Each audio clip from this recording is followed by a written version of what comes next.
Hello everyone, welcome to the HardReset channel, and today I'm going to show you how to enable or disable silent mode on the Samsung Galaxy S25 Edge.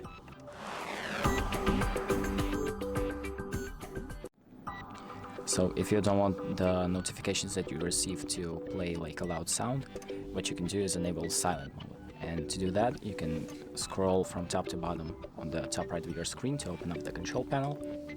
And then you have this like bar where you can adjust the volume of your phone, and next to it you have this speaker button.